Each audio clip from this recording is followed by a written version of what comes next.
What's the aviator standard? Coaches can't say nothing. I'm going to end with this story. You got to develop a standard amongst yourselves. Real quick story. 1995, senior season. I know it's football, but I ain't played basketball because my game was what? It was trash. I was gym class nice.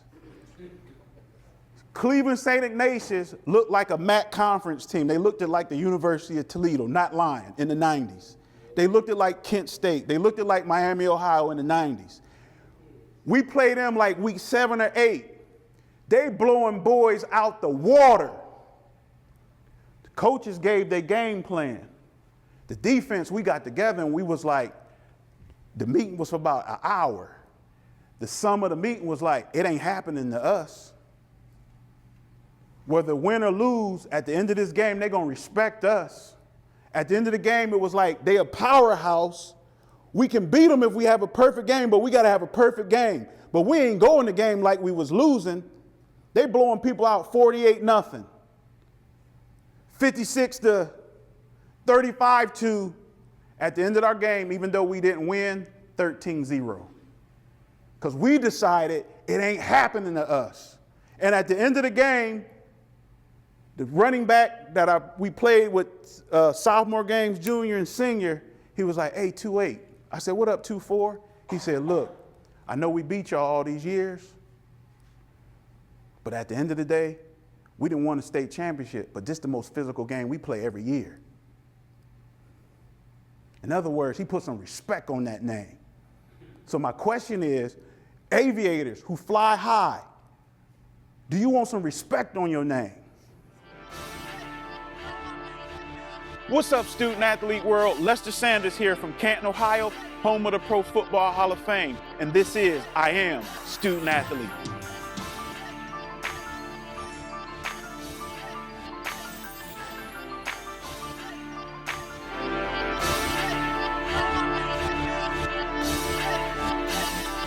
You hear me? Clap your hands one time. Look, you're like, don't say it, don't say nothing. If you hear me, clap your hands 2 times. If you hear me, clap your hands 3 times. That's what I'm talking about, bringing some energy to this thing. All right, so look, real quick. We're going to talk about the process for team success. It's a long season.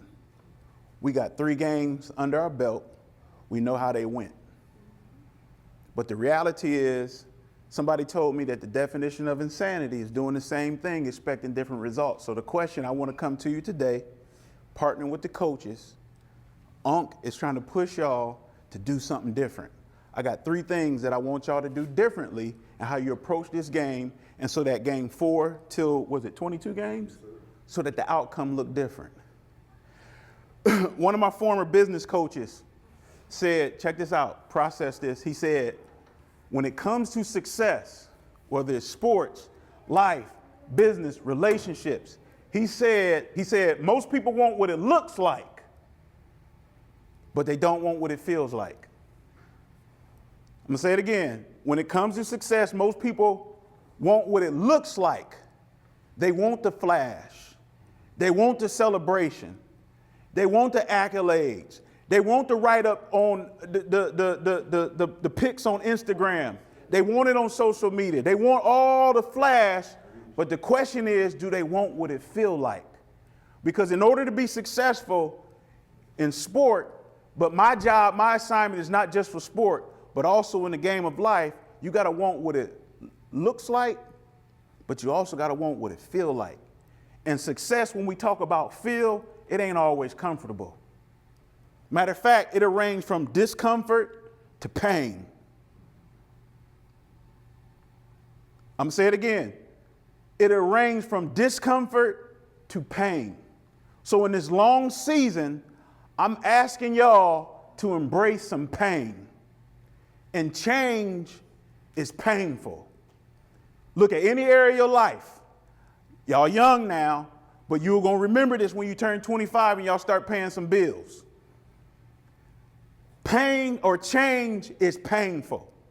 But if you embrace the pain, if you open up your mind for the pain and you go through it, you're gonna realize, ooh, this ain't that bad after all. So the process for team success, I'm My primary job as a player development coach is to develop mentally tough student athletes to be great competitors in the classroom, on the field of court, and in the game of life. We're not going to shy away from this word, mental toughness. Y'all just got done running gassers. Can I keep it 100? Y'all ain't in shape. Am I right or wrong? Right. So the pain that I was talking about embracing is y'all got to push yourselves harder to get in shape.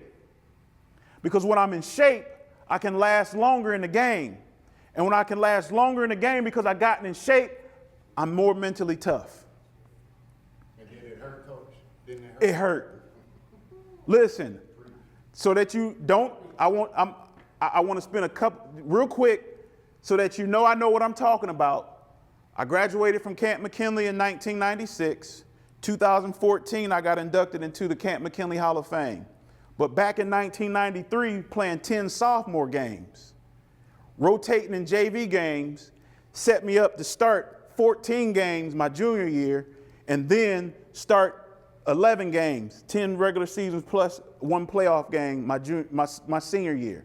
All Ohio, first team Northeast Inland District, first team all county. I'm not saying that to brag, because at the end of the day, I was an undersized, strong safety. I had D1 talent, but didn't have a D1 body. So, but what I'm saying is one day during my sophomore year, coach was like, hey, I got 15 people who I want to quit, and I'm going to get what I want today. I'm like, what part of the game is this? I grew up thinking like, hold on, I want to play in Foster Stadium. I want to put the red and black on. But he trying to get people to quit. So I'm like, So we go through this ridiculous workout. The workout was so ridiculous that at the end, we all on the ground, on the floor, and this is what it sounded like from the coaches. Get your grasses off the ground. That means y'all ever push yourself and the room starts spinning? Say, So the question becomes, we got to begin to start pushing ourselves. Oh, did you? Oh, you said yeah? Okay. But we got pushed, but guess what? It was painful, but it was the best day because I'm built for this. And if you embrace the pain to go through this process, to do the sport that you say you like, that you say you love, I promise you it's going to be worth it. And not just for the sport. If you push yourself and open up your hearts and your minds, can I be honest? I see some closed hearts and minds. I'm not going to say who, but I see some. And I'm asking you, do this for your future self.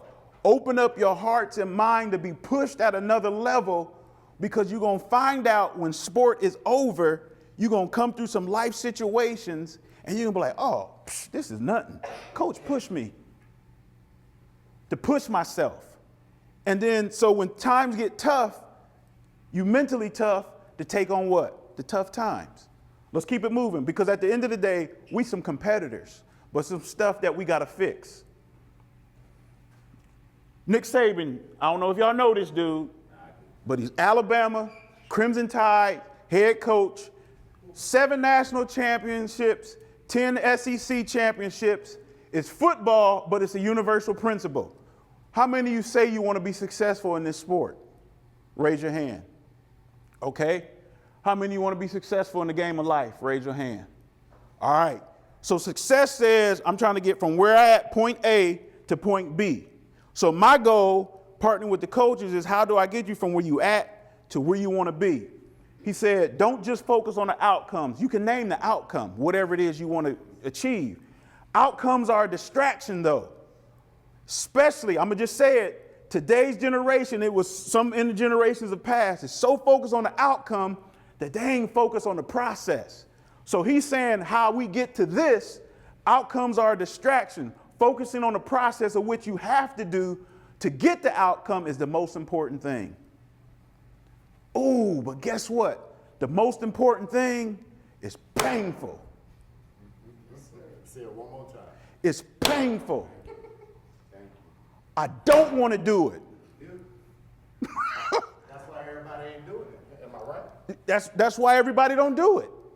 But what I found out from experience in studying this thing for 20-something years, if you just embrace it, the pain will get easier, easier, and easier. But if you never step inside the pain and you on the side like, I don't even want to touch it. Oh, no, that hurt too bad. Oh, no, it hurts, but you just got to dive in. Like, how many of y'all did cannonballs in the pool before? You got to be like, cannonball! And you're going to find out it'll go easier and it's easier. Let's keep it moving real quick. Y'all get it. Process for team success. 3 things. Y'all heard of these words before, but now it's time to start implementing. Can I ask a question? Do you like losing? So if I don't like that feeling, and I don't like the response, anybody have trouble sleeping a little bit? Do it like it's like somebody scraping a chalkboard? So I got to change my mindset. I got to change my effort. And here go the number one thing today. I got to be coachable. Ooh. Mindset, a person's way of thinking and their opinions. What's your mindset of how you approach this game? Scale of 1 to 10, 10 being the lowest, 10 being the highest. On a scale of 1 to 10, 1 being the lowest, 10 being the highest. Be brutally honest with yourself. One of the reasons why I was able to tell you about the accolades that I did as an athlete, because I got to give my resume, because you'd be like, what this short dude talking about? I gave you my resume, is because you got to close the gap on whatever your actual number is, and you got to put the work in so that you can close the gap. So what's your number when it comes to mindset of how you approach the game? Be honest. Don't lie. In other words, no capping.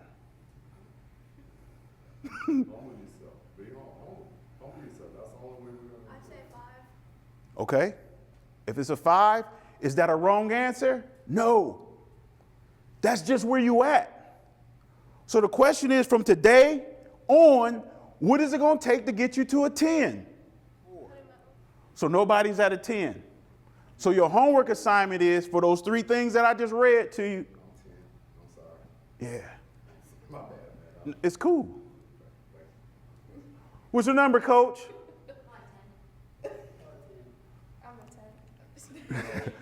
Listen, I'm 10. So the question becomes, what source of motivation that you can use to push yourself? And you got to trick your brain and say, I got to find something that's going to push me. So when I was playing, I didn't realize that the University of Notre Dame didn't recruit 5'7" safeties. But they safeties is 5'10" or taller. But I was tricking myself, and I didn't know it at the time. I'm trying to move out the projects. I'm not trying to be a statistic because I went to an inner city school. So I was tricking my brain to push myself, and I start finding the gaps, start closing. That's my story. What's your story? What do you need to do to trick yourself, to push yourself? Because at the end of the day, we shouldn't have to do a rah-rah speech. You should come here on one. What we talk about today, you should want all that smoke. Any smoke, coach, give it to me, because I'm built for this. And I'm going to push myself. Give me a bunch of smoke. Matter of fact, just pump smoke on me. And you got to be open to the smoke. Because why? Forget the game of basketball. This thing called adulthood ain't no joke. Life ain't playing with nobody, but people playing with life. And I learned that if I take this sport serious, there's some transferable skills of pushing myself is going to make me dominant in the game of life. You know why I'm bringing you this energy? Because my motivation right now, I got a 15-year-old and an 8-year-old that eating everything in the refrigerator. My oldest boy like hamburger helper. My wife cooked the whole pot. Like, dang, man, you done took the half the pot. So that's my motivation. Outside my house, guess what? Your dreams and goals is my motivation. So even though I don't know you, I'm getting to know you, but your goals and dreams is important to me. Because if I don't feed your goals and dreams, I don't live in my purpose. Let's keep it moving. So what's your mindset for practice tomorrow? No, you got a game tomorrow. So what's your mindset for the game tomorrow? Your pregame routine. 10 minutes before we get dressed, we eat nachos. We eating sticky buns. Or am I getting my mind right? Am I waiting on the coach to tell me to stretch? Or am I stretching on my own? Am I warming up on my own? So that when I do the official warm up, I'm already warmed up. I'm getting more warmed up. I'm breaking a sweat. And then now it don't take me halfway through the first quarter in order to get in gear. What's your attitude on the bench? I do like the bench attitude overall. D-up, D-up, D-up, D-up, D-up, D-up. Y'all got the energy there. How do we handle winning? When we get a lead, do we just get comfortable and relax? And we just get to cruising and we get...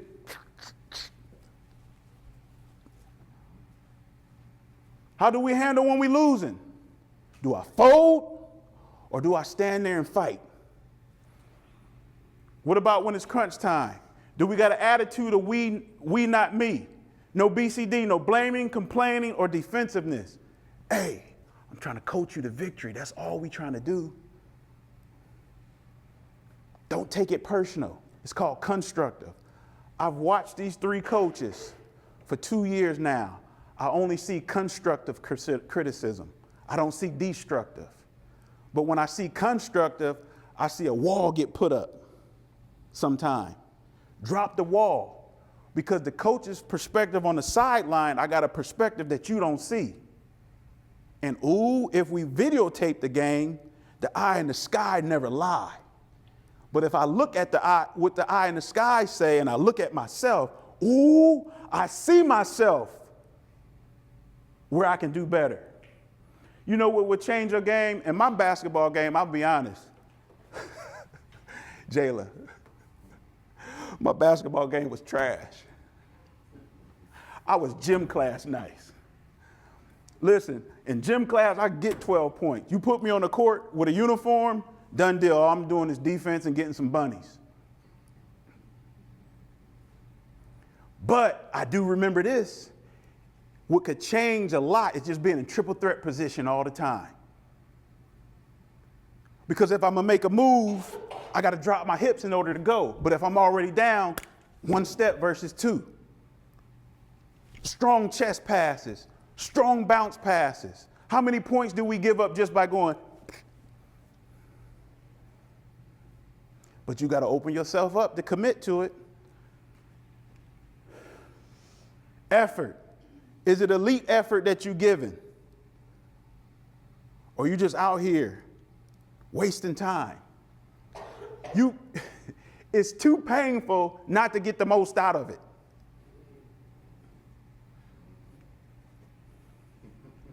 Are you giving relentless effort? Competitive excellence. I know y'all faster than what y'all are as a team. I refuse to believe I'm not going to come down to a level that's called mediocrity. Y'all faster than what y'all are. You got to be fast in practice because it translates in where?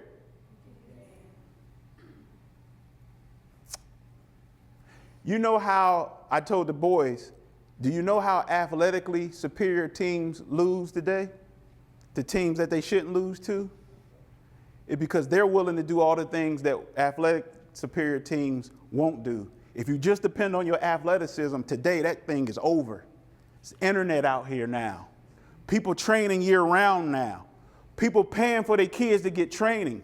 And if all you're doing is just showing up, and if you skip in practice, stop skipping practice. Stop cheating yourself. Go through the pain, and I promise you it's going to pay off some way or somehow. Am I going to play for 4 quarters? Will I exercise discipline, and will I exercise consistency? Please don't hear me. I'm not hollering at you. Inside of each and every one of you is this thing called greatness. And the goal of me up in my tempo is for you to look inside yourself. So I want y'all to be like, ooh, what's inside of me? And you got to dive in there and look for it. Act like you lost your cell phone. You tear the house up looking for your cell phone. I want you to tear the house up to see what's on the inside of you. Y'all know I'm telling the truth. Coachability. Coach Les, how many arguments did you have with John Spider Miller, your defensive back coach? Somebody asked me. 0. How many times did you talk back to Coach Spider? Ask me. 0. Here's why. It wasn't even in my mind. Because at the end of the day, I already knew he gonna coach me for victory. He ain't here to hate on me. He here to get the most out of me. And on top of, if you did, you sitting on the bench.